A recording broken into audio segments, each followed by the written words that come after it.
zombie ritual, denial of life, sacrificial mutilation, baptized in bloods, regurgitated guts.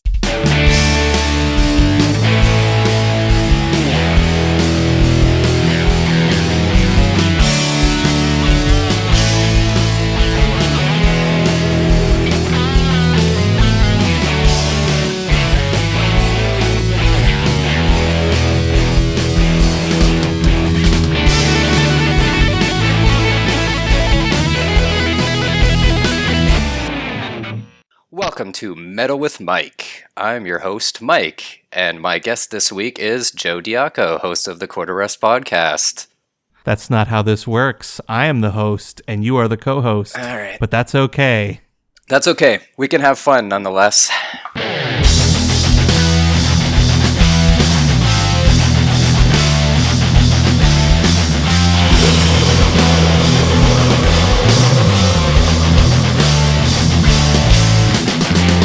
You are listening to Metal with Mike, where things might get a little heavy. But have no fear, metal is near.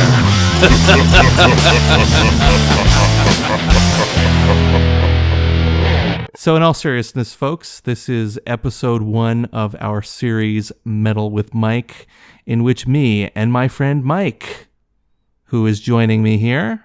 Hi, Mike. Say hello. Hi, Joe. I'm here. I'm not Googling as you speak.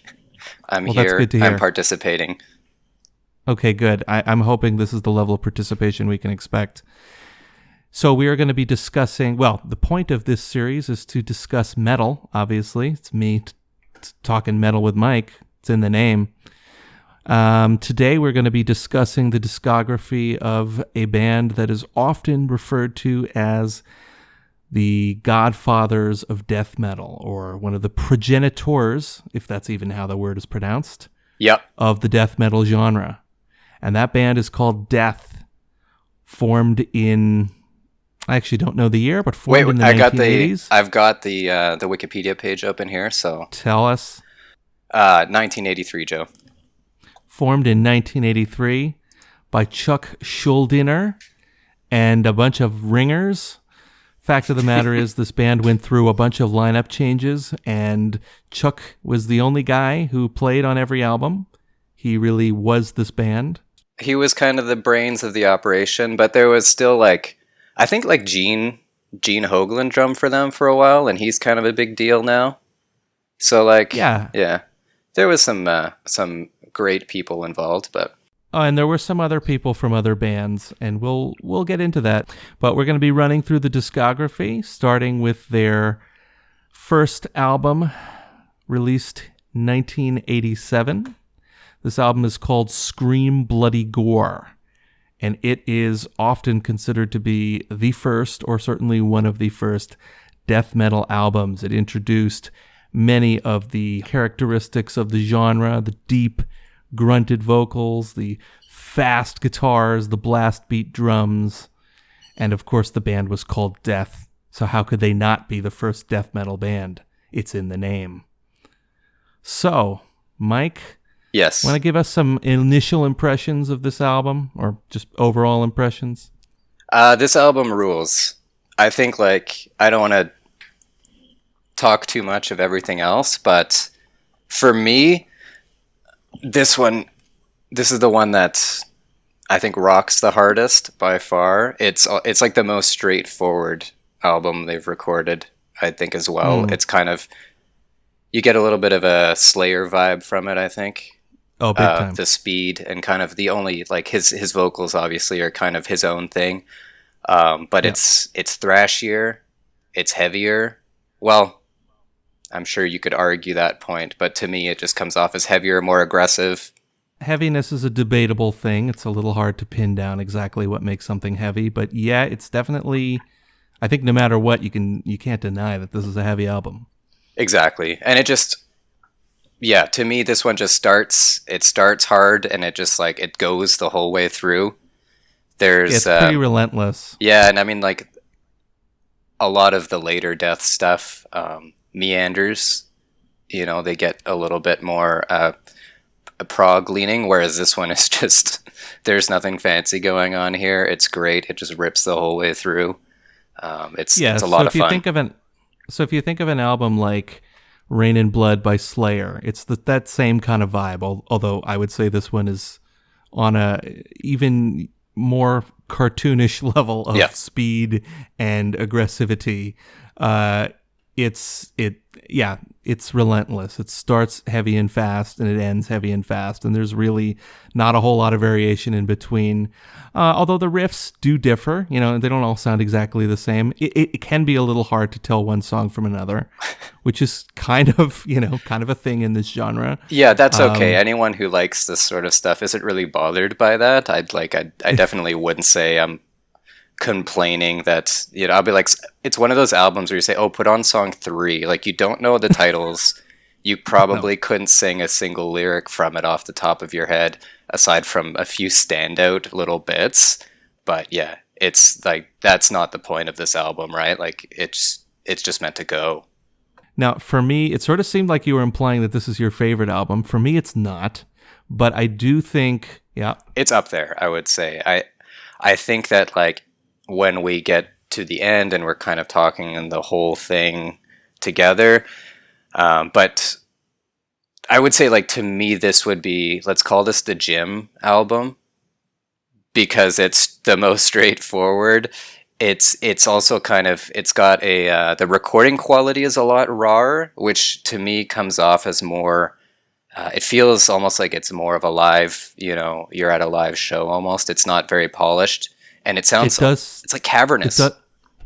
It is. It does sound a lot like what I would imagine this band sounded like live. It really does capture just the authentic sound of a band just playing really fast and chugging a lot of notes and like palm muting their guitars and like playing fast drum beats. And there's a lot of the like I listened to this on Spotify because it's 2020 and that's what everyone does. They have deluxe editions of their whole discography at this point, and that's true. The part that I really enjoyed doing was when I was done an album, I would go to the second disc or whatever, where it was essentially all the bonus tracks, which were all live recordings or rehearsal recordings. Yeah, and I love those. They just sound so much more aggressive and so much more primitive, and that's sort of. To me, that's sort of what you're looking for in a record like this, right? It's what you want with this genre. You want that just that nasty sound. It's not meant to be pretty, and it ain't. It's not, it's not black metal or whatever. But I also don't want it to sound like it's, a mid 2000s tech death album where everything just sounds a little artificial. Right. You know what I'm saying? Right. It's so far away from that. Yes. I mean, this is definitely coming out of thrash, right? Like this is, you could call this a thrash album because death metal didn't really exist yet. So it's a transitional album for sure. And the interesting thing about this little project, this listening of all their discography or re-listening in some cases, is I've been listening to metal for a long time. But this is a blind spot for me, honestly. Death, aside from Symbolic, I had never listened to very much. So this was when you asked, hey, do you want to listen to all these Death records? I said, yeah, that sounds great. Because honestly, I've never given them a fair shake. I think I just kind of jumped over them and moved on. It was the same for me, except for me, it was the Sound of Perseverance. That's the one I've been familiar with for a long time. And we'll get to that one later. Yeah. Obviously, it's their last album. But it was actually really cool listening to the rest of them because as a whole, I have a very different impression of this band now than I did just from knowing the Sound of Perseverance. The Sound of Perseverance is it's kind of exceptional in their discography. It's got some things about it that are pretty unusual. Yes. Compared with the rest of their stuff. Any closing words before we move on to album number 2? I mean, should we talk about the lyrics and stuff? I feel like that's a little bit important. If we're talking about this as being, at the time it was probably still considered thrash, but now when you look back at it, you're like, oh, this was a tipping point of some sort where the genres diverged. Right. And obviously some of that is the absurd, almost goofy horror lyrics on this record. Yes. I mean, okay, let's read through the song titles. Infernal Death, Zombie Ritual, Denial of Life, Sacrificial Mutilation, Baptized in Bloods, Regurgitated Guts, Torn to Pieces, Evil Dead, Scream Bloody Gore. It's Beyond the Unholy Grave, which I think that's my favorite, and then Land of No Return. But it sounds, you can see where, Cannibal Corpse kind of got the inspiration. It's just so taking it like several steps further. Obviously. And I mean, the album cover is intense, but yeah, obviously Cannibal Corpse kind of took that and ran with it. This is certainly where the seed was planted with all that kind of goofy slasher, gross lyric stuff. Well, it's the 80s. This is the era of those slasher films, and they even reference Evil Dead. They do. In the name of one of the songs, so where the inspiration is coming from for the lyrics. Like it couldn't be more obvious. You're certainly getting what you expect to, like, there's no surprises here at all. The album cover, the song titles, the lyrics, and what it sounds like. To be fair, the lyrics are hard to decipher. Chuck's it's pretty much impossible. I do think that his lyric delivery on this album, his vocal performance, may be one of my favorites too, because it's, again, a lot more boneheaded, like primitive style. It's caveman-esque. And it's kind of deep screaming. Yeah, and it also kind of it's mixed in a way where it's just kind of muddled. It just sounds great to me. Like I think it's great. If you're looking for something that has a really underground sound, fairly lo-fi, not unlistenably so, but like definitely not polished, not pretty. Scream Bloody Gore, you could do worse. Yeah, I would. Maybe I would also maybe don't read the lyrics. I don't know. I'm just looking at them. Some of them are pretty stupid. They're insanely stupid. Again, and you have to remember how young they all were at the time. Obviously, watching too many slasher movies, listening to Slayer, I'm assuming. But yeah. Who also did the horror movie lyrics a lot. I mean, Slayer kind of bounced between Satan and serial killers. That was pretty much what they were writing about at this point in their career. So and how many years later? To a greater extreme. 40 years later, metal is still kind of ping-ponging between those two things. There's a little bit more diversity now, but yeah. Yeah, a little bit. I would like to. I remember going to HMV, the thing we used to do, before Spotify, and then especially now before COVID. You would go. I would go, and I just sometimes I would buy CDs based on just the album cover or whatever. And I did. That's what people used to do. Yeah, exactly. And I bought one that I thought looked cool, and I remember looking at it, and I just wanted to juxtapose this with these lyrics. I remember opening the little lyric booklet when I got home, and it was the nerdiest thing in the world. It was like 5 or 6 long form essays on the nature of time, and I was. What album was this? I think it was. I think they were called Buried Inside. It was kind of a maybe post-hardcore in the style of ISIS, and again another thing that didn't age well. But yeah, they sounded sort of like that style of kind of post-hardcore, a little bit of metalcore in there maybe, but it was more leaning towards the post side of things. Mm-hmm. But yeah, the lyrics have diversified, but maybe not for the better. Yeah, and I think we can talk about that with Death as their discography plows on. For sure, and as they quote unquote mature.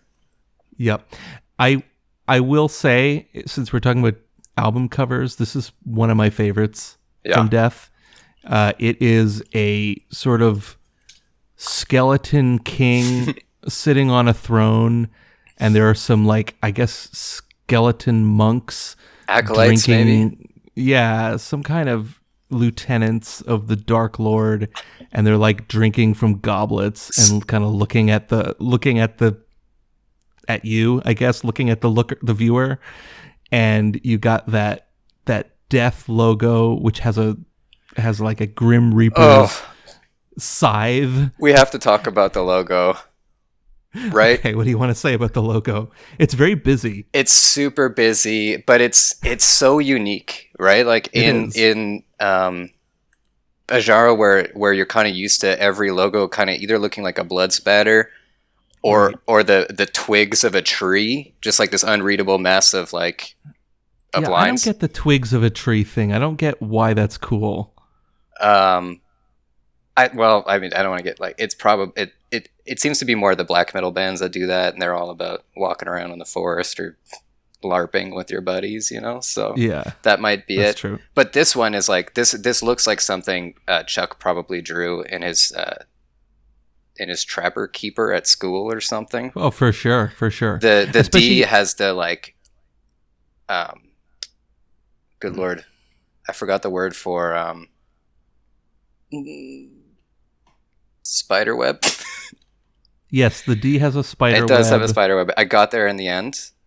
But yes, the D has a spider web. The T is an upside down cross. It might be on fire too. It does look like it's on fire. And the H has like a ghostly face rising out of it. Kind of like popping out to say hi.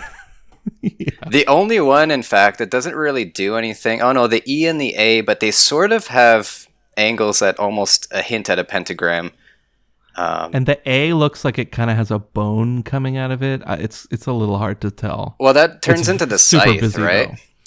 It does, yeah. And then there's the scythe. It just has death. It's so unpolished. It's great. It's an 18-year-old kid drew this for sure, and then they just stuck with it for however many years, a decade or so. All of their albums. Yeah. But then on the other side of the throne is Scream Bloody Gore in just like a very plain Jane font. I think that's Helvetica black and slightly italicized, and it's got quotation marks too, which is the best part. Proper like APA style. Yeah, the quotation marks are great. They really make it. It's just so intense, and then it's just like, quote, Scream Bloody Gore, end quote. And it doesn't, it is all caps, but it's kind of small. It is pretty small. You would expect Scream Bloody Gore to just like take up the entirety of the cover or something, like really. Yeah, or be down at the bottom or up at the top or something, but it's not. It's just kind of off to the side. It's about 90% off from the left and then 15 off the top. It's just kind of hanging there. It's very strange. I love it. I feel like they ran out of time and they were like, we got to get the album name on there. And it just happened. It just happened. And it's great. It's fantastic. I love it. Actually, there's... we're talking about it, which kind of sucks, but there's also, it looks like a full version of the art where the throne and the scene kind of expands.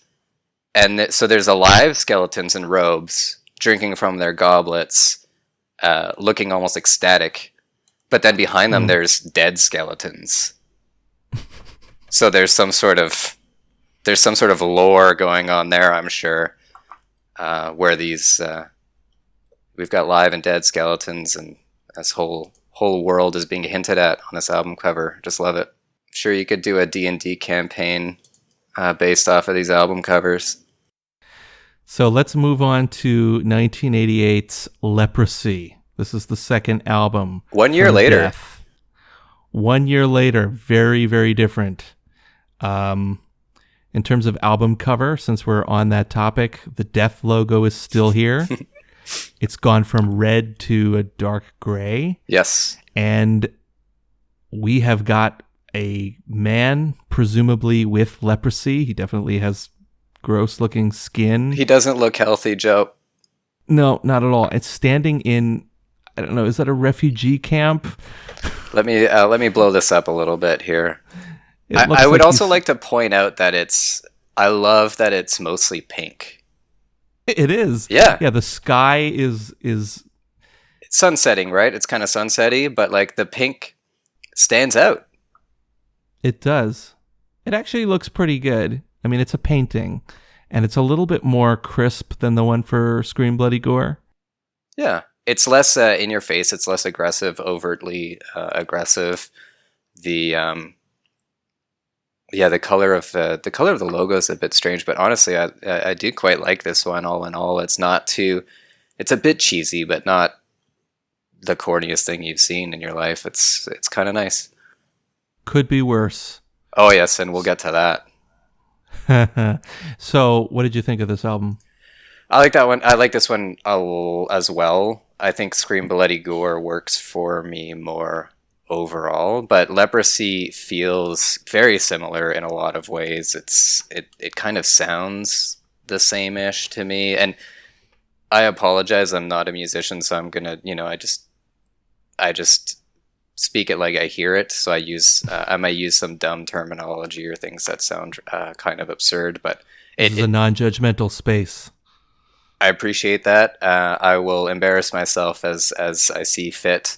But yeah, it sounds still kind of cavernous. It's still kind of aggressive. His vocals, I'll talk about it later, but like his vocals on this one still sound quite aggressive, and I think they're mixed in a way that works for me.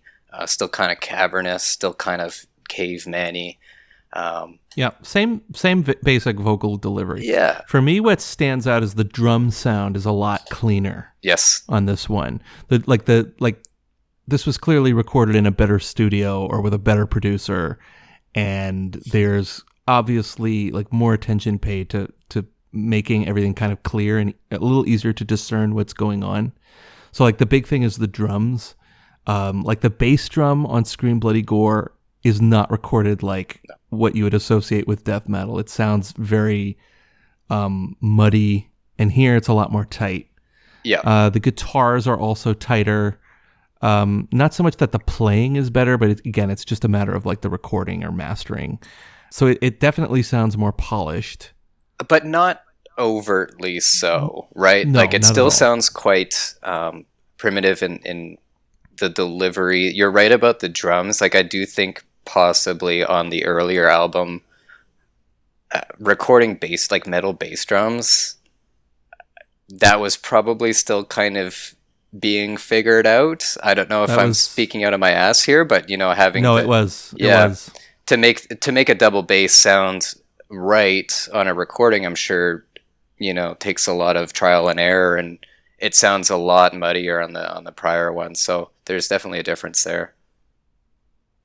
Yeah, it's hard to record metal, or at least there was a lot of innovation needed to make it happen right, and to have it not sound really muddy. But I think the opposite thing is like we've heard this a lot too. If you've listened to more modern records, sometimes it comes off as feeling very flat, very lifeless. So especially double bass, it can end up just sounding like clickety clickety clickety clickety clickety, and it's kind of lame. For sure, like a click track going at 250 BPM. Exactly, and we're not there with this album. This album still sounds a lot rawer, just cleaner and tighter. Yep, but not too clean, but actually quite tight. Like the band is in good form here, I would say. Great form. I like this album a bit better than Scream Bloody Gore. I think the songs are a little bit more memorable. I really like the title track. And the vocals are actually a little bit more comprehensible, which maybe is good, maybe is bad. For me, that's a negative, Joe. Yeah, it usually is, but I don't know. I think I do like the sound of Chuck's voice on this album a little bit better than on Scream Bloody Gore. It's definitely more it's more discernible. Yes. Yeah. And it's still, you're not going to pick out every nuance of what he's saying. No, he has a very kind of unique proto growl almost. This is not like Nile or Cannibal Corpse. If you're familiar with a little bit later death metal, this is not that sound. It's just clearly pointing in that direction. There's like, I think at this point, if you're in a band now, you can learn how to properly scream or probably gurgle without hurting yourself, or to get a specific sound. But at this point in time, these guys were just yelling or doing whatever they felt right at the time. He was almost certainly just screaming for impact, like just thinking about the sound or just letting out his aggression or his, kind of angsty teenage emotions. And there's something kind of cool about that. Sure. Sounds a little bit more real. Definitely. Agreed. I mean, I always kind of lean towards, over polished or kind of punky. Personally, I kind of lean towards the one where I feel like they're having fun, over something I'm speaking in the context of metal, because overall it's kind of a goofy genre, and the whole point is like to feel that sort of that aggression or that angst or whatever it is. It just you have to feel that, and if it's too polished, it just doesn't really ring true sometimes. Absolutely. I do also think there's a little bit of maturation on this album. Like, I think the riffs are a little bit better, a little bit catchier. Yeah, and I'm going to be speaking in kind of these vague terms, but there's a way that Chuck plays riffs. There's a lot of these like single note kind of almost like up and down a short little bit of a scale that he does quite frequently as kind of breaks in the song that he's playing. He'll be riffing it extremely fast through certain parts, through certain verses, very thrash style, and then he'll slow it down to kind of this more almost proggy kind of exotic sounding scale, just up and down, up and down. And often more high pitched, so there's like this contrast between the low, like chugga chugga chugga, and like these sort of higher pitched lead lines, but they're kind of part of the same riff. Yeah. And that's what you're talking about. That is what I'm talking about, and that is, as someone who came into this late, that's the parts that I just don't care for. Which is why I think why Scream Bloody Gore is my favorite, because it's all that like insanely fast alternate picking, just late, just thrash style guitar. And then this is where you start to see Chuck arguably becoming a better songwriter when he kind of ventures into that stuff. But to me, it kind of falls flat. I don't know. People are gonna be mad about this, but I think I'm coming at this years and years later in a first listen in 2020. It's strange to take it out of context, right? It's a little difficult to compare it to stuff that's coming out now. But it seemed, I don't know, I definitely appreciate the faster tunes that Death put out over where they started to get a little bit more experimental, if you will. Okay, well, then we're maybe going to have some divergent opinions as we go further, yes. But that's okay. I think we will. That's why we're doing this. I like those little proggy bits, as you're calling them. Yes.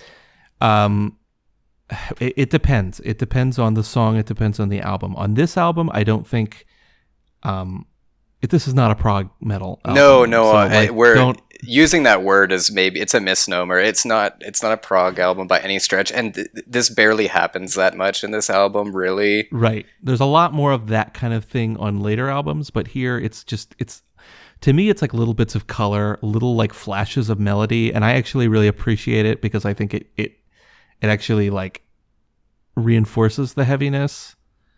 Yeah. Like by having a little brief break from it when you get back to it, it kind of resets the impact a little bit. And I think that's probably why he was doing it. A little bit of a quiet, loud thing. Yeah, while still being loud. Not actually getting quiet. It's actually loud all the time. But you get these little bursts of melody or of like, semi-melody, let's say. And I think it just makes the heavy parts, it kind of resets the impact a little bit, and I rather like it. The melodies are, the only reason I use prog is that the melodies aren't, it's not a pop chord progression or something. It's a little bit angular, if you will, generally. Yep. The kind of sounds that he's playing there. I think prog-y, or prog-like is accurate. Mm-hmm. Although there's not nearly as much of that on this album as on the later ones. And on the later ones, we're definitely getting into prog territory. All right, let's move to album number 3, Spiritual Healing. This came out in 1990. Album cover.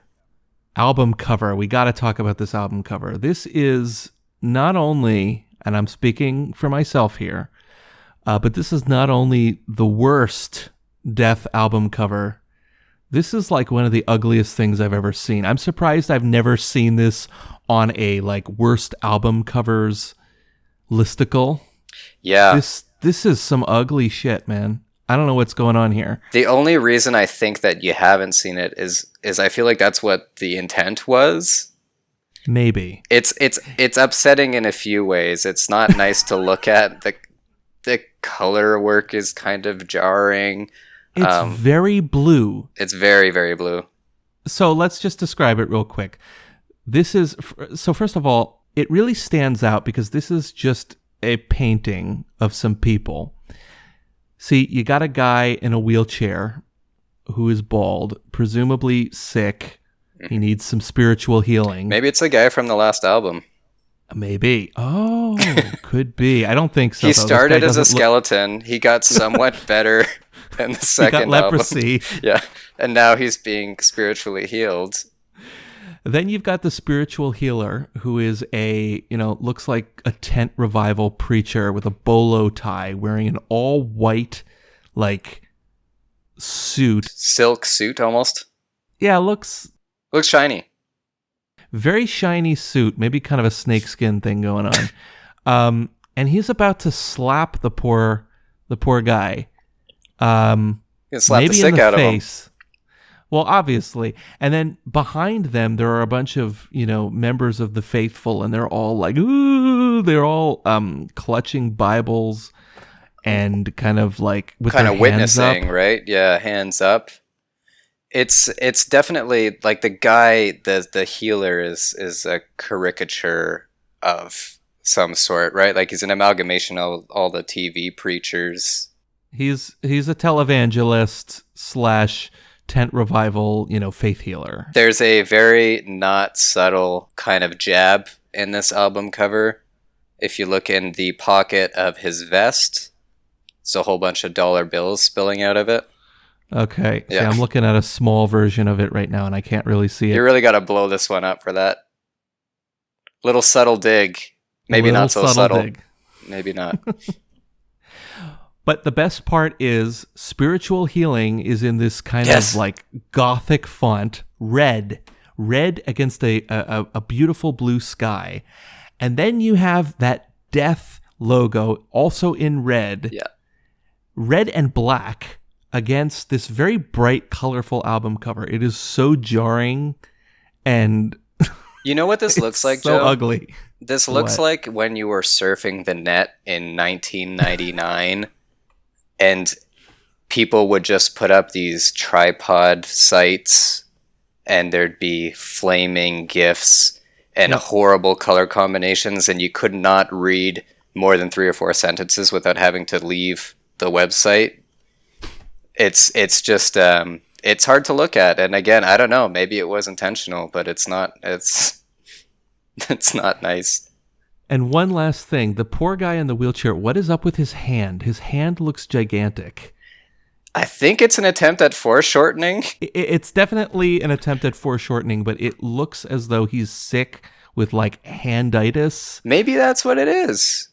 Maybe his hand is 2.5 times too big. And his other hand may be 1.5 times too big.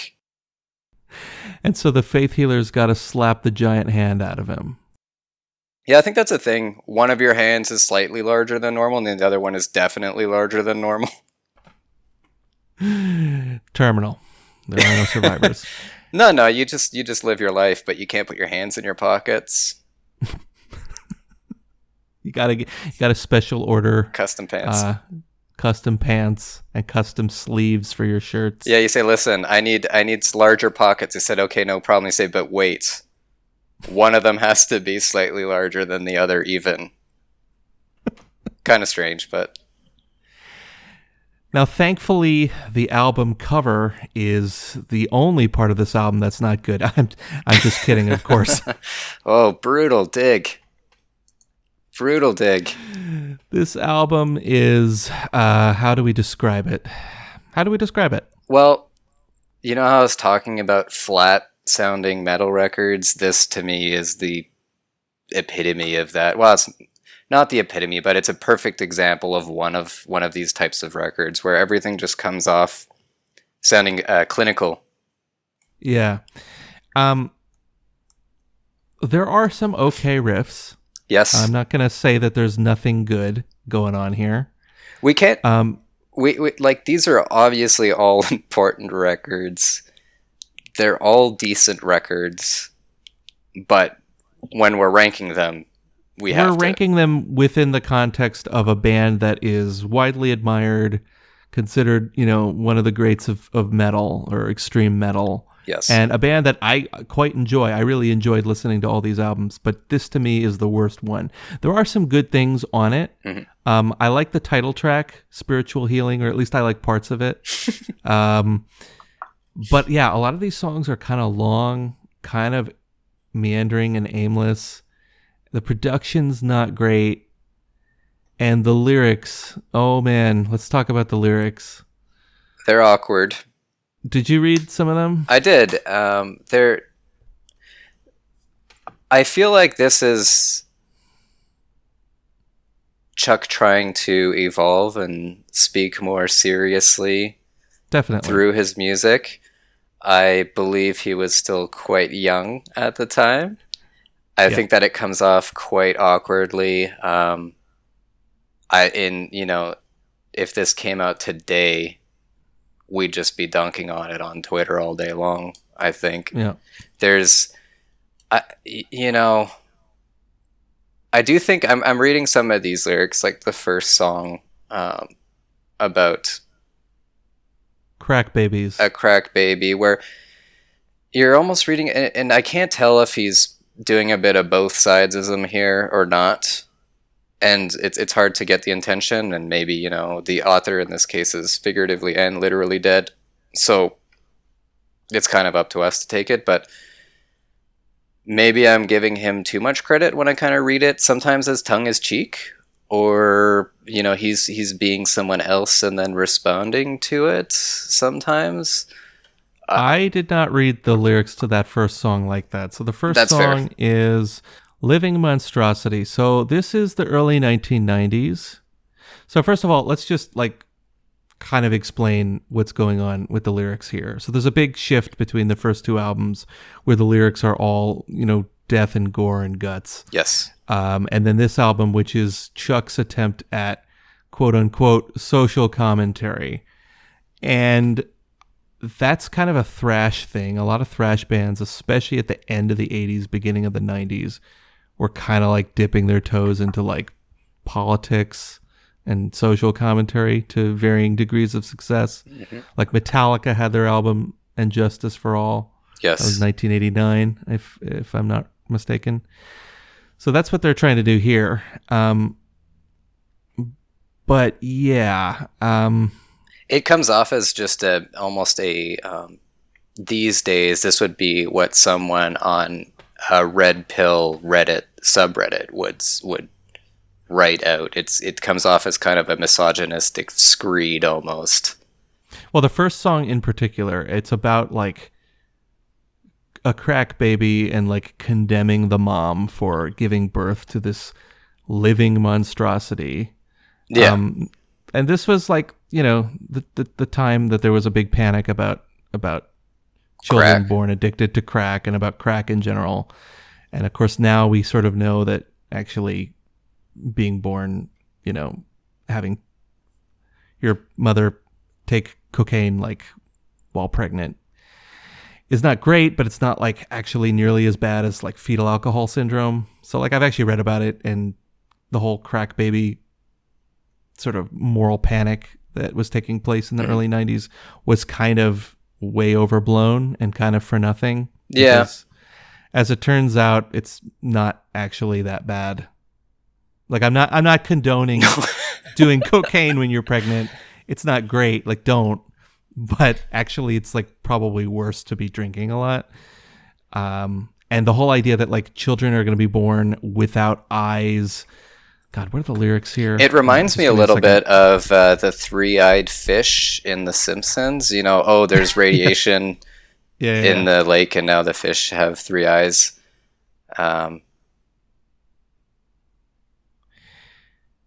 Yeah, I mean, like lyrics. Born without eyes, hands, and half a brain. Breaking the mold of human appearance, contorting bodies with chemical interference. Like, this is kind of an awkward rhyme. Yeah, that's a weird one, but heavily exaggerated. And it's kind of funny because this is kind of like very like conservative moral panic type lyrics, which you don't necessarily expect in metal.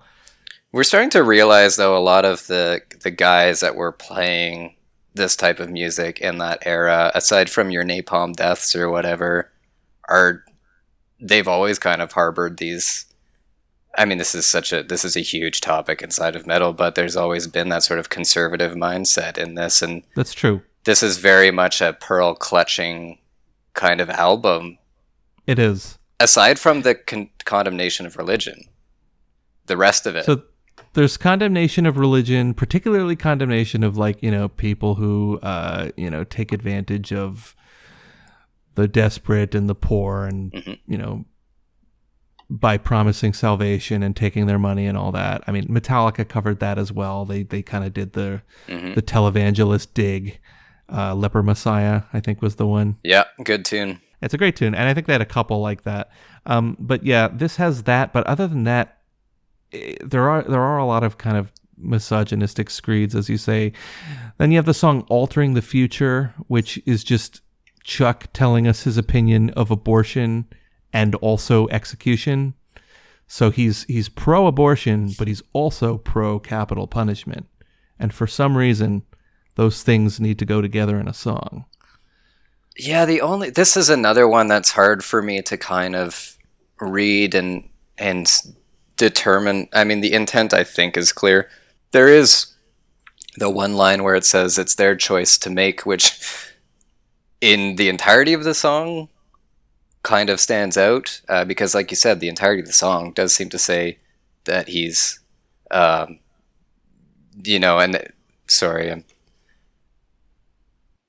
it's their choice to make in the context of everything else. It's sort of like, wait, what? Are you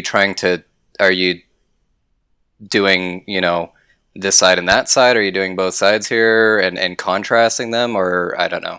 Like the refrain, abortion when it is needed, execution for those who deserve it. The giving and taking of life will always be altering the future. Yeah. Yeah, no, it's... Obviously, there's some attempt to tie these two kind of like controversial topics together that have not a lot to do with one another. No, it's not terribly successful. It seems like it's a strange juxtaposition. It's not meant to be. I don't know. I don't think it works, really. No, it doesn't work. It's awkward. I mean, he was, again, it reads like some sort of weird Reddit post. I just generally find a lot of the lyrics on this album kind of reactionary and kind of edgelord.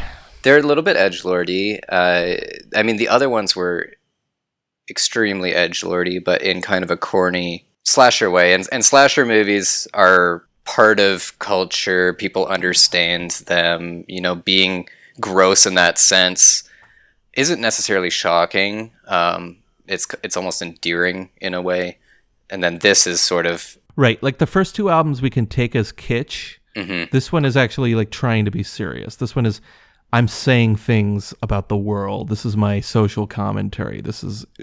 And it's a little bit of a trip on his laces, fall on his face kind of. The first time you try and be serious about things, it just does not come out that well.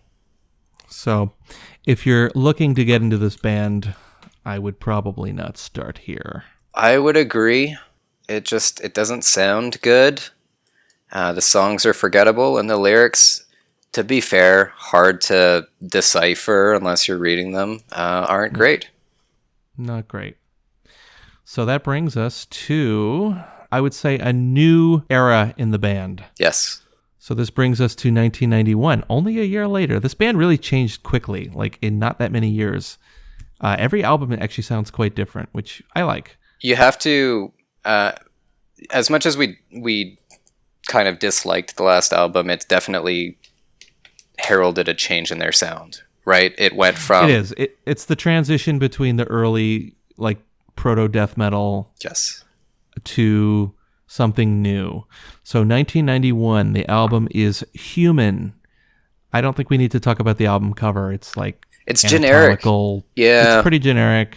I think it's better than... Well, no, it's better than the last one, but it's very generic. Better than the last one, for sure. Yeah. It's fine. It's okay. It's not a problem. And they've cleaned up the logo a little bit. It's a little bit less busy now. They took out the spider web, Joe. They did. Unless the spider web is black on black. No, I think it's gone, though. This album is the beginning of a more prog sound. Yes. More of a technical death metal sound. Although if you're familiar with this genre through, like, as you were saying earlier, like mid 2000s tech death, it's not there. No. This is early 90s.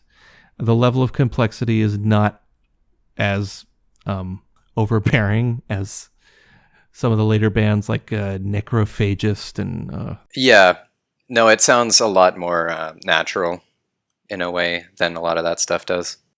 Lyrics, I actually really didn't read many lyrics for this album, so I can't really speak to them too much. But if we look at I did read the lyrics for Suicide Machine, but I don't remember what it's about.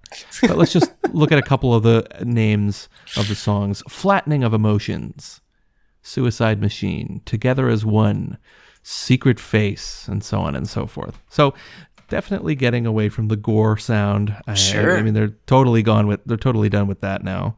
Cosmic Sea, almost a cosmic shift in their lyrics. And maybe sound. Although that one is an instrumental. So no cosmic lyrics on Cosmic Sea. No, but certainly a cosmic shift. Definitely. I like this album. This is... Let me just make sure that I'm right about this. So this is the one they did with Paul Masvidal and Sean Reinert from Cynic. Now, have you listened to Cynic at all? Yes. What do you think of Cynic? Too proggy. Too proggy? Personally, yeah. Never... I listened to Cynic a little bit just while we were while I was working my way through these albums, just because I had never really listened to them. And I liked Cynic. I thought Cynic was pretty cool. They do that vocoder thing, right? A little bit, yeah. Yes.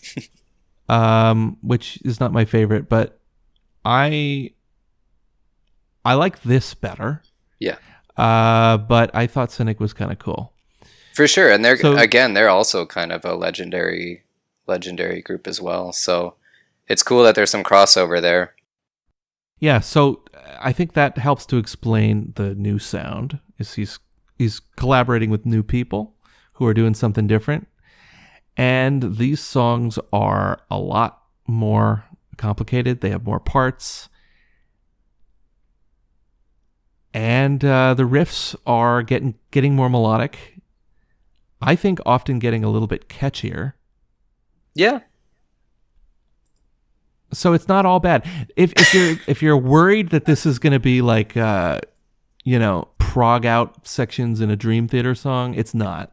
No. These songs still are pretty grounded, pretty rooted in like some kind of main riff. But definitely, we're pushing these songs are probably a lot harder to play. Definitely. There's also, I did want to, when I listened to this, compare it to Spiritual Healing, which came before, which just sounded so weak. This one has a much better recording, in my opinion. Just it's a lot cleaner, obviously, than the ones that preceded Spiritual Healing, but it has the oomph is back. Like it hits you harder again. It doesn't sound so plasticky, you know. There's a better job done there in the sound department. The sound is great on this one. I think this one sounds really good. And you've even got some kind of like slap bass in a few places. Like the bass gets a little funky at times. It's interesting. Death is cool in that sense where you can often make out the bass quite clearly in their songs. Especially in their later albums. Yes. Sometimes my favorite part of a song will be a part where the bass is doing something distinct from the guitar, and the bass kind of takes over as the main instrument, and the guitar is kind of like, you know, kind of playing second fiddle to the bass. So I think that's cool. There's a bit of, they do a bit of counterpoint guitar bass interplay, which is pretty cool.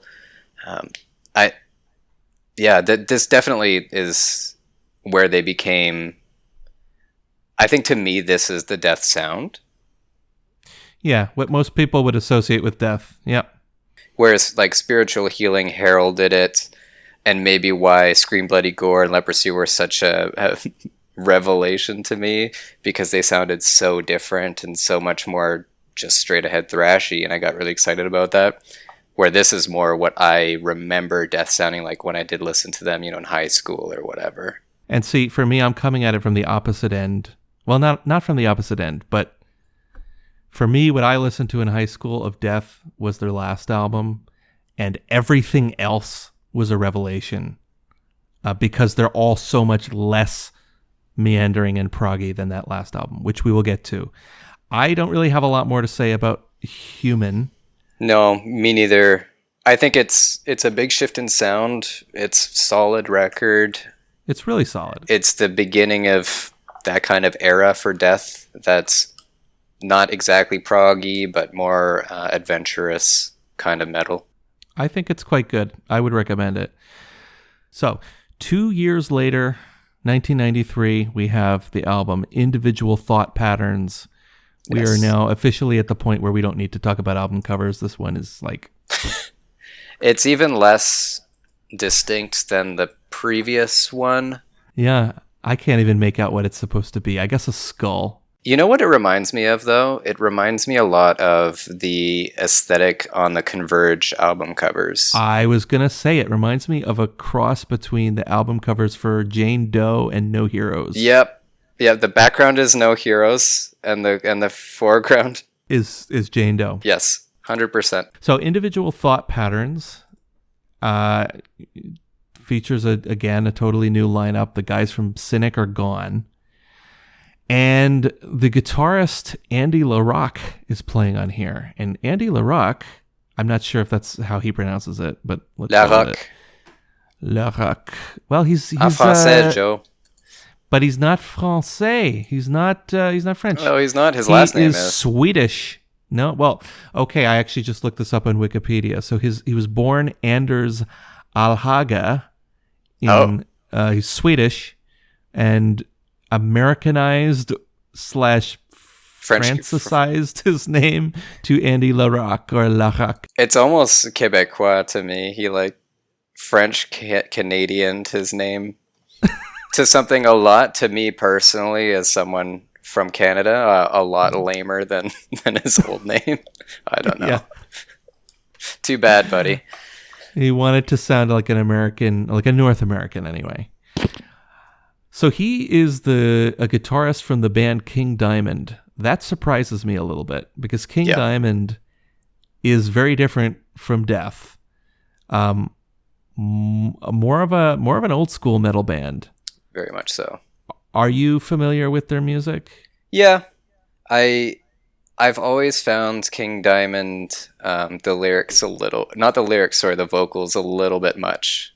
Yeah, that me too. Insane falsetto.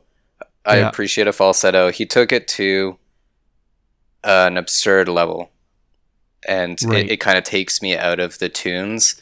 Definitely a band I would have liked to see live, though. Probably very good, yeah. And a cool stage show and all sorts of stuff. Very theatrical.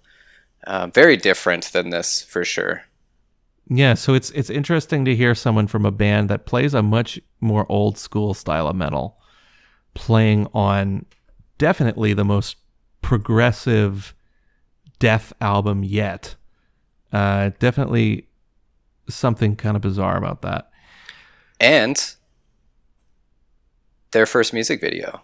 Yeah, I was going to say, we have to talk about that. So this contains their first music video, which got airplay on MTV and got made fun of on Beavis and Butthead. Which is great. Which is great. I haven't watched the clip. I haven't seen the clip of Beavis and Butthead making fun of this. Did you watch it? No, could you splice it into this before release? I might be able to. We'll see. Yeah, that's probably a copyright thing, but man, that'd be great. I'll look into it. Maybe I could throw in a few seconds and say it's fair use. But that on its own is kind of a big deal for a metal band, you know? It's a huge deal. See, in the early 90s, that's how you knew you had almost made it.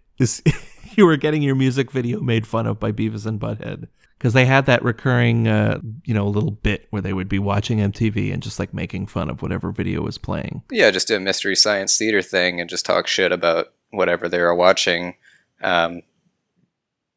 What is it? The Wikipedia here says they mistake the boy in the video for Jeremy from the Pearl Jam video and mock his vocals. So, pretty good stuff. I mean, I love that show, so I would certainly like to watch this. I'll load it up afterwards.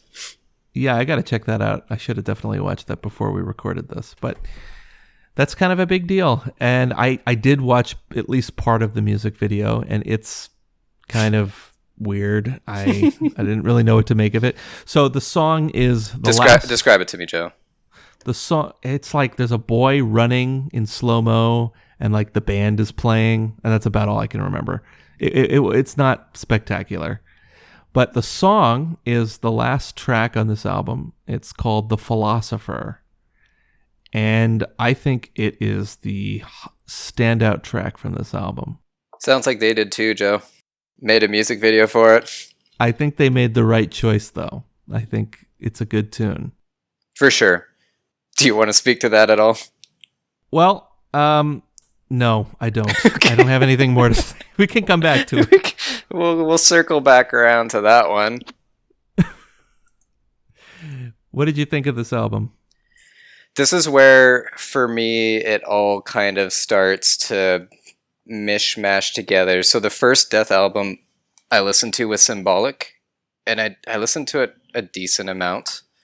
And that's the one I know the best. And then this one, to me, sounds very similar to what I call the Death sound, which is, in my mind, what Symbolic sounds like, because that was the first thing I heard by them. So yeah, individual thought patterns and Symbolic, it's just kind of that sort of quote-unquote progressive death metal. And they're somewhat interchangeable to me personally. I think this one is more... I kind of conflate this one more with the last album, Human. Mm-hmm. More so than Symbolic. To me, Symbolic stands out as being its own thing. Symbolic does stand out, and it has some of the case. Well, we'll talk about that later, but I mean, it's. There's not a lot to say about this album that we didn't already say about the last one, but I do think The Philosopher is a good tune, so check that one out. All right. Let's talk about Symbolic. I think Symbolic is probably the most popular and best known album by Death, and in my opinion, for good reason. So this is 1995, and I would say, well, not I would say, this is the most melodic thing that they had released yet. There's a lot more melody in the guitars than we've heard thus far. So on the one hand, they're pushing in a more progressive direction. The songs are starting to have more sections, more changes of tempo and time signature or whatever. Although they don't play with time that much. No. So it's if you're turned off by like really awkward rhythms, you're good. There's not a lot of that here. We keep saying prog, but it really is quite far away from that, Like if you're thinking Dream Theater or anything in that vein, yeah, it's not that. But at the same time, there's more melody than ever. And I think there's no better example of that than what I would think is probably the most, like, the best known song on this album, which is Crystal Mountain. Yes. Which I think is my favorite song here. I quite like this song. Agreed. Great riffs, some great lead guitar lines that just sound really melodic, and I think, honestly, beautiful at points. You know, I was complaining earlier about how I didn't really enjoy when they slowed down the tempo. I thought the kind of one note up and down the scale seemed a little boring, but in this song, the slow parts are really nice. Like, they sound great. There's a little bit, I think, of like acoustic guitar in the background there. So there's a recurring part with like a cleaner guitar. Yes. There is acoustic guitar at the end. So there's an acoustic guitar solo that plays as the song is fading out at the end, but it's playing over like these heavy riffs. Yeah. Which I think is kind of cool. I haven't heard that done very often in metal. And it's weird because it stands out in this case too, because it's not done elsewhere on the record or even on their other records. So it's definitely kind of a leap, but it works really well on this song. I do think that when you mentioned Death, I think that was the song that just popped into my head, is Crystal Mountain, because that one just really is in a league of its own almost. Yeah, I like this song a lot. I think this may be my favorite Death song. But there are others on here that I like a lot as well. So the first track, Symbolic, I think is quite good. And I really like the song Without Judgment. Yep. This song has several really cool parts. It gets very eerie near the end and has probably my favorite guitar solo of any Death song. It's like the first solo in this song. I don't know if you remember. Oh, you know what's weird about Death? For a band that's kind of lauded as being one of the first kind of technical death metal bands, or even the first death metal band, but I don't really remember the guitar solos in their songs, and it's not really what I listen to them for. So on one side, you know, they're not kind of those annoying, too long kind of wanky solos. No, they tend to keep them short, and especially here. They really fit with the theme of the song, right? They don't, like, they're not a part of its own that kind of is meant to stand aside from everything else. It just kind of works in the context. I think the one time that you get like a really cathartic solo is the one I'm talking about on the song Without Judgment. And it's really good though. It's short, right? So it's not like you're not being punished for like half an hour with like, look how fast I can play my arpeggios. It's actually, the guitar solo is a little bit slow, so you get to kind of like really hear the melody in it, and I think it sounds really, really good. You splice that bad boy in here? Think you can do that? We'll see. Get this. I'm getting this podcast pulled. This thing's getting pulled off of Spotify, baby. I'm not doing that. We got a Beavis and Butthead clip. We've got song clips. I might be able to do Beavis and Butthead, but I think song clips are a no-no. You're getting DMCA'd. Yep. I think Spotify just automatically pulls you if you've got. There's an algorithm. Stuff. Yes. Yeah. This is progress. This is progress. This is the altered future Chuck was warning us about. The giving and taking of life leads to the giving and taking of Joe's podcast. Yeah, exactly. So I like this album. This is, I think, my favorite, and certainly my favorite of the kind of, as you call it, the death sound. And I think this is the one people should start with. Unless you're looking for something really thrashy, and then you should definitely start with Scream Bloody Gore. Go for the Mike albums. I think this one, for me, probably stands out as well. I think a lot of it has to do with nostalgia, because this was the one that I'd heard and listened to quite a bit before. And that may be why individual thought patterns in Human didn't really stand out that much when I went to them, because they were working towards this. And see, I think here they really got the sound. They dialed it into the right level. The songs are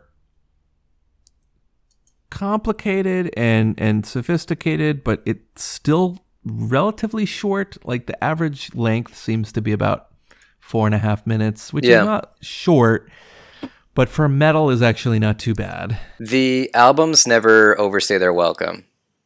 Most of them are under an hour. I think they might all be. I think so. 45 minutes kind of length. Yeah, which this one is 50 minutes, which is not... They're pushing it, Joe. I'm a millennial. This is, but remember, this is a CD era album. So as soon as the CD came out, albums went from being 8 songs, 45 minutes to 80, however long, 4 hours and a half, 70 to 80 minutes with so much padding, like 14 songs. And now that we're back, now that we're back on records, and bands are pressing records, it's like they're 4 discs now. Yeah. And you spend like $80 on 4 discs. You have to switch it 8 times while you're listening to it. It's pretty sweet. But also, given that we're in the Spotify era, we're seeing singles come back. Singles are back. People listen to music 1 song at a time these days, man. I don't want to complain about the Zoomers, but they're listening to playlists, not albums. Altered futures. The crack babies we were warned of, they've taken over. Oh boy. Actually, we're that generation. We are that generation. We're the lost generation. Yes. All right, so we gotta wrap this up with the last album by Death. Chuck Schuldiner died in, I think, 2001, so this was his last go. 1998's The Sound of Perseverance. I think we maybe should talk about this album cover. It's cool. It is cool. I like it. It's got let me just pull it up here and describe it. Yeah. It's red. It's a red gradient. It's kind of a circular gradient, starting with an orange in the center and blowing out to kind of a darker red. The focal point is a mountain on the face of it, but then the mountain is screaming. There's an open mouth. And if I'm looking at it closely, like there's people climbing it, like people striving to get to the top of the mountain, it looks like. And I think there are people falling from it as well. There could very well be. It has kind of, it feels big. It feels epic that this album cover, it stands out because the last few almost felt like the aesthetic is like photocopied gig poster almost for the last 3 albums, and then this one is this oil painting that really kind of reminds me. It's like a Basinski painting. It's kind of got this evil vibe. It almost goes back to their first few records. Yep. In style, which is cool. I think it looks a lot like the Scream Bloody Gore album, at least in terms of the color, like the color palette. And also just the dark feeling that it evokes. I think it actually is quite nice. I think it's probably my favorite. Let's rank the album covers. This one is number 1 for sure. This one's number 1. I think Scream Bloody Gore is definitely number 2. Then maybe Leprosy. Yeah, and then it would be all the ones that kind of look the same. The ones that look like a collage, and then it would be Spiritual Healing. That affront to the eyes, just difficult to look at. I did want to say as well, the last few albums in that kind of shift of sounds, like the mixing of the vocals really changed, I felt. And the vocal style, that's something we haven't even mentioned. The vocal style completely changed, starting with Human, I think. Like there's just a progression from each album. He's singing higher and higher, and it's higher pitch. Yeah. It's more human sounding. You can understand what he's saying quite frequently. It's kind of an interesting kind of jump, because when I went back to Scream Bloody Gore, I was like, whoa, this is crazy. This is much more like what I expect death metal vocals to sound like. They're muddled and hard to decipher. And then we went to that sound where it's grunted in a way, but it's still, he's enunciating and you can kind of understand the lyrics. By symbolic, you can almost make out everything. I mean, Yep. you kind of have to pay attention, but like in Crystal Mountain when he's singing, here on Crystal Mountain, evil takes its form. You can actually make it out. Yes. And I think on this album, it's even more clear. Yep. The clarity of the vocals has really gone up. Which, may be a curse and a blessing, but well, it made them feel good enough to pull off the bonus track, if you would, on this album, which kind of rules. It is. It's good. We'll get to that. Let's get to impressions of this album. So I'll talk first. This is the one I was first made familiar with many years ago, and I really liked it, but I always had a bit of an issue with the fact that a lot of the songs will start off really kicking ass, like fast, cool riffs, and lots of them, and good ones, and like things progress, and sure, the riffs change from one to another. You might have a few tempo changes, but a lot of these songs have a part where they just stop. There's like a second of silence, and then you have like, some meandering bass riff or some like quiet guitar part, and then like it slowly builds back to the original part and then kind of like ends. And it's like, okay, fine, do that once. Have like one song. It really reminds me of like the form for like Master of Puppets by Metallica, Yep. the clean part in the middle. Yep. And you can get away with that occasionally. If it's Master of Puppets. If you're friggin' Metallica and you've written Master of Puppets, Death do this like 3 times on this album, and it drives me nuts because the songs lose all their momentum, they lose all their energy, and by the time they get back to it, I don't care anymore. So It happens on the first song, which Scavenger of Human Sorrow. I wanted to just say the beginning of the song rules. It's so good. It's so good. It starts with this fast, really cool drum part, and then this awesome riff. I think it's one of the best riffs Chuck ever wrote. And then the first line, which is dragged out over a couple repetitions of the riff, which is, "What pain will it take to satisfy your sick appetite? Go in for the kill." It sounds great. The song rules. It does. But then like 2/3 of the way in, it just completely stops, loses all its momentum, and it makes me mad. That does feel like, on a larger scale, a metal problem. It is. And a difficulty with being succinct. Yes. And just writing a good 3-minute song. But this is why I liked Symbolic, because they didn't indulge as much on that album. And they kept the songs under control, and they kept the songs moving. And there was dynamics. Yes, exactly. Dynamics aren't the problem. Like Crystal Mountain has dynamics, but they're integrated really well, and it works. Mm-hmm. On this album, they went too far, man. They went too far. I listened to this album, and again, this was a first listen for me. The beginning of Scavenger of Human Sorrow, I was like, oh, this is going to be my favorite, bar none. I just thought, this is it. This is the best one by far. So much promise. And then I realized I'd finished the album, and I kind of forgot what happened. I was sitting there working, and I was like, wait, it's done? And the only time that, I realized that when they started playing Painkiller, and I was like, wait, what? And I looked back and I saw we had gone through so many tracks, and none of them really jumped out at me since the beginning of Scavenger. To me, there are parts that jump out and are great. Like, I think this album has, like, if it had been edited better, if somebody had been there and said, like, Chuck, you can't make this song be 7 minutes long, you just can't do it. You don't have enough riffs and nobody cares. This could have been their best album, like, bar none. I totally agree with you. It has some of the best ideas, but also some of the worst ideas. Yeah. It's a little bit of there's excesses here for sure, and it needed an editor. It could have been awesome, but here you're, like, we were just saying how their albums are generally kept to a kind of a reasonable playtime. But just looking through the song lengths, like 7 minutes, 8.5 minutes, 6 minutes, 6 minutes, Actually, 7.5. the total length is only 56 minutes, so it's not that much longer than Symbolic. But man, it feels Longer. so long. It feels a lot longer.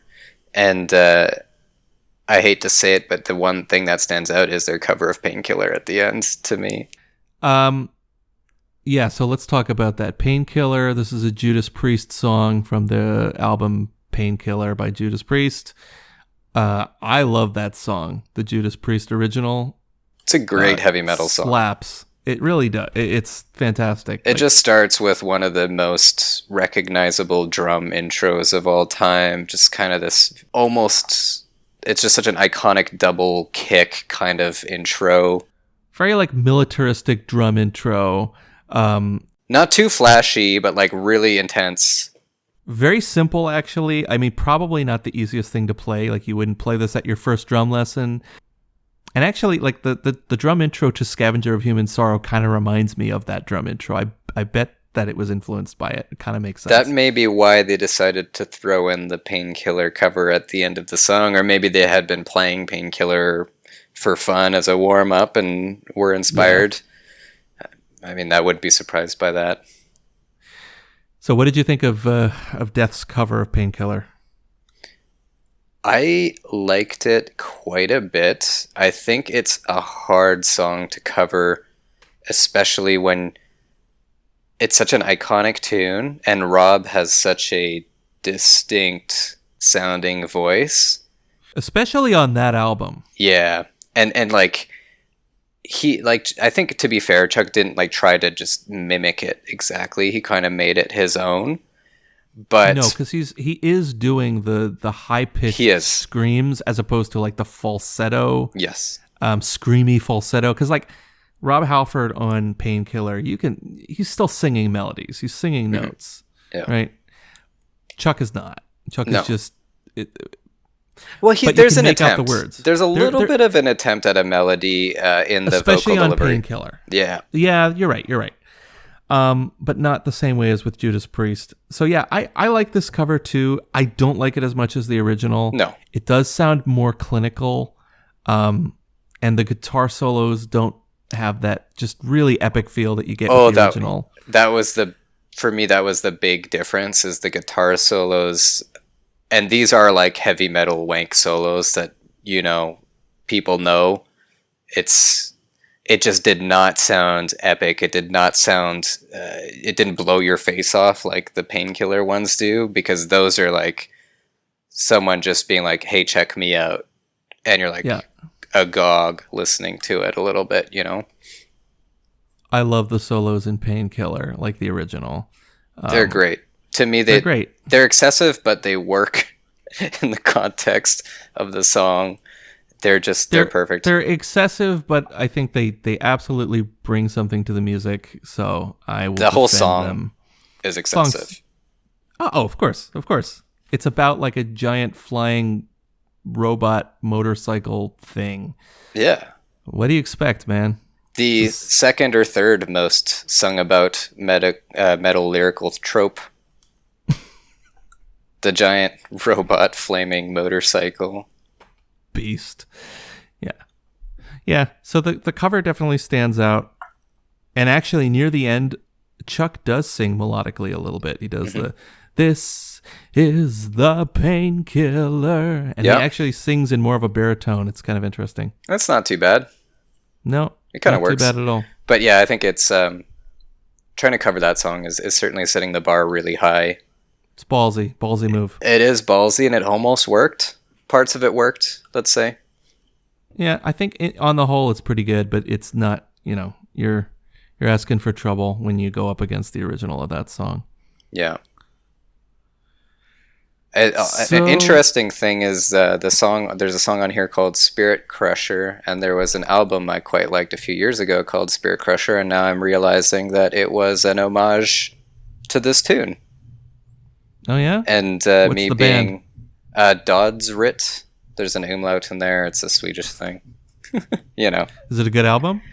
It's pretty cool. It's one of those. It's kind of an overdone thing at this point, but it's one of those kind of melodic, atmospheric black metal things. Sounds a little bit like Explosions in the Sky, but heavy as hell. Okay, so like Death post-rock. Heaven. Yeah. Okay. Yeah. Not a bad record. Check it out. Yeah. Check it out. Spirit Crusher by what's the band again? Dodds Rit. Dodsrit, and there's an umlaut somewhere in there. Couldn't tell you on what letter. One of the vowels. I think that's how those work. Usually. Unless you're Spinal Tap. So that's the sound of Perseverance. I think I wish they had persevered a little bit less and just kept the songs a little shorter. Christ. The sound of starting. Like, man, there's so many good starts on this. Almost every song starts really well. Yeah. I will say that. And there's an instrumental too, which like is mostly acoustic, and I didn't like it very much. The Voice of the Soul. Not my favorite. Yeah, no, it didn't. No, didn't work for me, Joe. No. But I think, this one was special to me in that it almost was the one. When I was listening recently, I was like, oh my god, this is going to be great. And to me, this was the one. It was the only one I knew for the longest time. But I think Symbolic does what this album tried to do, but does it better. Symbolic don't. They should have quit while they were ahead. Did you hear that one that I did just right now? Symbolic don't. Symbolic don't. Did you hear that? I heard that. Thanks. Okay, cool. Just wanted you to acknowledge it. Okay. Symbolic don't. Just want to give you a really hard editing job. No, this won't be too bad. Just want to ruin your week, Joe. Good luck. So this was Death. Any closing thoughts on this band? I feel like I would like them so much more if I listened to them when I was supposed to listen to them, which was, right after I got into Iron Maiden and Metallica and was starting to get into the kind of more aggressive vocals and stuff like that. That's probably the right time to get into this band. Definitely. And I did have kind of a technical metal phase too, where I was pretty excited by all that stuff. But now, as a man who's way too old to be listening to this stuff still, I think that the goofier first two albums to me are just those are my favorite. That's the sort of style I'm after with this kind of death metal, is just straight up aggressive, no pretension, just goofy lyrics, slasher lyrics, and those are where I stand. And while I can appreciate that era of the band, I think I'm going to have to go with the slightly later stuff, particularly that penultimate album, Symbolic. I think starting to get respectable. Yeah, and it heralded a kind of... The thing about these is they're so influential in so many ways, but like Symbolic heralded a sound as well. Like it created a whole subgenre of kind of progressive, angular, technical death metal or whatever, the Necrophagists that you mentioned earlier, and the other bands of that ilk. So these are all important records, so... But if that stuff is too wanky for you, don't worry. Death were a lot catchier. Definitely. Nailed it. All right, Mike. Well, this has been fun. Let's do it again soon. Maybe covering a band that doesn't have like this many albums, if we're going to do a whole discography. 3 records, maybe? I think 3, 4, 5 would be good. So I think we were talking about Emperor. I think Emperor would be a good choice. Emperor would be interesting. I think it'd be funny, since you made me do this, to do something that you don't know that well. Yeah, we'll kick back some ideas and we'll get something else sorted out. All right, this has been Metal with Mike, the special series of the podcast Quarter Rest. I'm Joe Diaco. I'm Metal Mike. Gucci. Yeah. See ya.